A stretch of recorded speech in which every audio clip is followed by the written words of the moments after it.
Parthan, good morning. Good morning. വോട്ടെടുപ്പ് നടക്കുന്നതിന് മുമ്പ് തന്നെ കുറേയധികം സീറ്റുകളിൽ, ഏകദേശം 215ഓളം സീറ്റുകളിൽ BJP അങ്ങ് വിജയിച്ചിരിക്കുക. ഒരു വലിയൊരു അത്ഭുതമാണ് സംഭവിച്ചിരിക്കുന്നത്. എതിരാളിയെ കണ്ട് ഭയന്നോടുന്ന ശീലം കോൺഗ്രസ് വീണ്ടും പതിവാക്കിയിരിക്കുന്നു എന്നല്ലേ നമ്മൾ മനസ്സിലാക്കേണ്ടത്?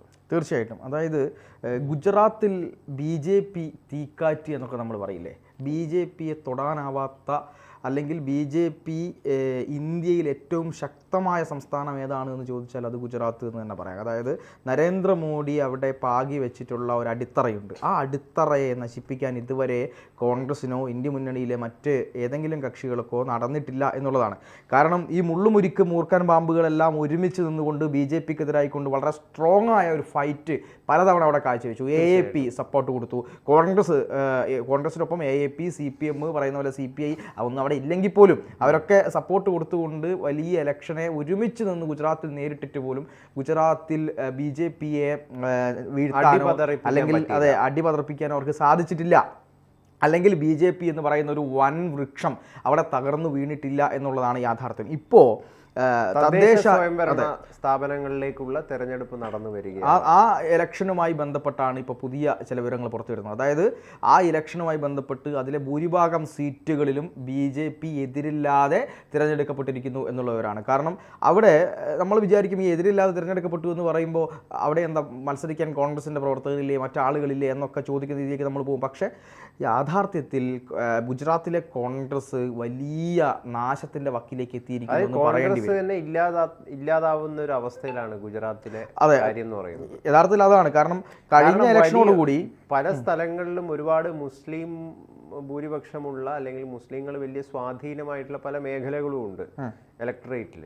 അപ്പോൾ അവിടെ ഒന്നും കോൺഗ്രസ് നാമാവശേഷമാവുന്ന കാഴ്ചകളാണ് നമ്മൾ കണ്ടുകൊണ്ടിരിക്കുന്നത്. യഥാർത്ഥത്തിൽ അവിടെയൊക്കെ മുസ്ലിങ്ങൾ അടക്കം BJPക്ക് വോട്ട് ചെയ്യുന്ന വളരെ സുന്ദരകരമായിട്ടുള്ളൊരു കാഴ്ച കാണാൻ വേണ്ടി പറ്റുന്നത്.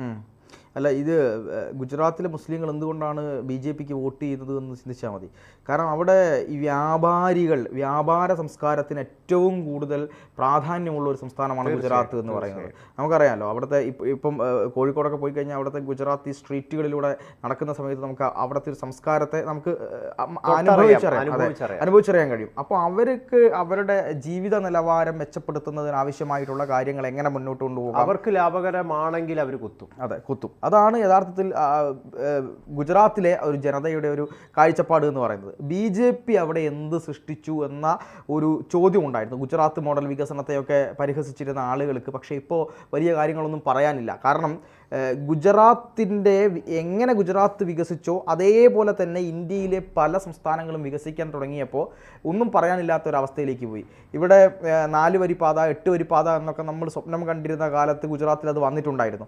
ആ 8 വരി പാതയെ കുറ്റം പറഞ്ഞ ആളുകളാണ് അന്നത്തെ കാലത്ത് CPM എന്ന് പറയുന്നത് അല്ലെങ്കിൽ ഇടതുപക്ഷം എന്ന് പറയുന്നത്. എനിക്കിപ്പോഴും ആ ഒരു സംഭവത്തെ പറ്റി ഓർമ്മയുണ്ട്. അതായത് ഹൈവേ വന്നു കഴിഞ്ഞാൽ, നാഷണൽ ഹൈവേ വന്നു കഴിഞ്ഞാൽ ഇത് എന്താണ് 2 ഭാഗമായിട്ട് കേരളത്തെ വിഭജിക്കുന്നതാണ് ഈ പറയുന്ന നാഷണൽ ഹൈവേ സംസ്കാരം എന്ന് പറഞ്ഞ ആളുകളാണ് ഇവിടെ ഉള്ളത്. എന്താ പറയുന്നറിയോ, ഈ ഇപ്പുറത്തുള്ള കുജിരാമേട്ടന് പശുവിനെ കെട്ടാൻ വേണ്ടി കിലോമീറ്ററുകളോളം സഞ്ചരിച്ച് അപ്പുറം പോവേണ്ടി വരും.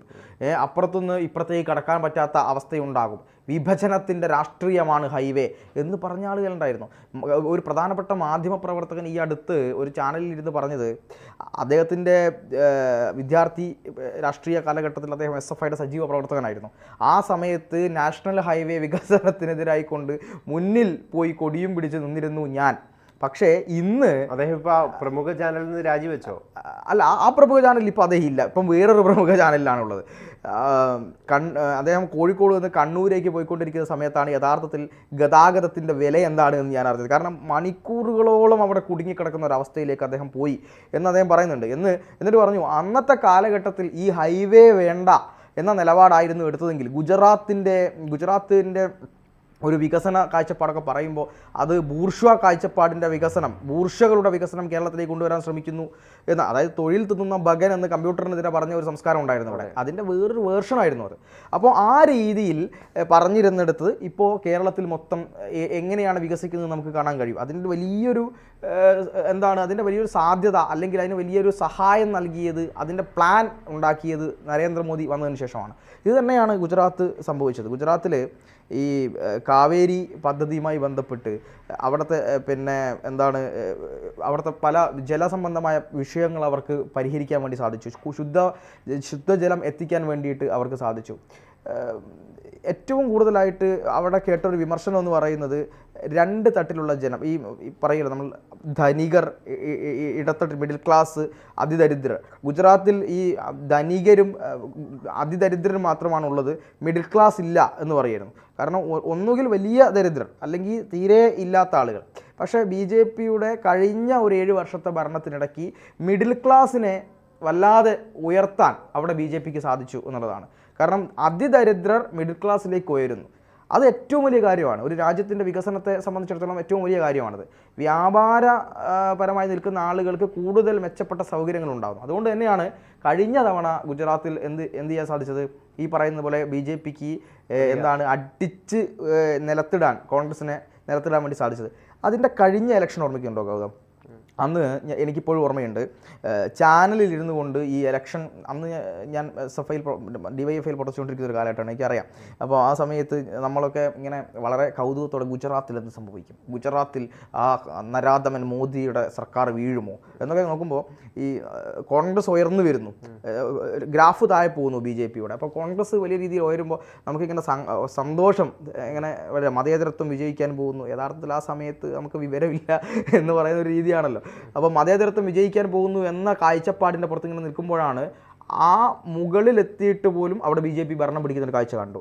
പക്ഷേ അവിടെ നിന്ന് 5 വർഷം കഴിഞ്ഞ് ഇങ്ങോട്ട് എത്തുമ്പോൾ, കഴിഞ്ഞ തെരഞ്ഞെടുപ്പിലേക്ക് എത്തുമ്പോൾ കണ്ട കാഴ്ച എന്ന് പറയുന്നത് കോൺഗ്രസ് എന്ന് പറയുന്ന പ്രസ്ഥാനത്തിനേ ഒരു പ്രസക്തിയില്ലാത്ത രീതിയിലേക്ക് ഗുജറാത്ത് മാറിപ്പോയി എന്നുള്ളതാണ്.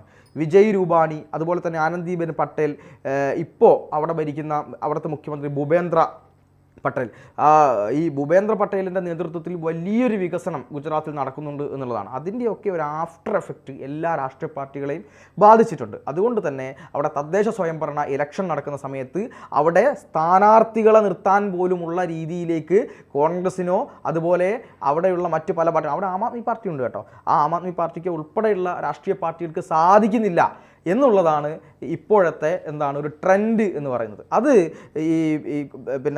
ചില്ലറയൊന്നുമല്ല കോൺഗ്രസിനെ ഈ പറയുന്ന പോലെ ബുദ്ധിമുട്ടിച്ചുള്ളത്, അതായത് ഭയപ്പെടുത്തിയിട്ടുള്ളത്.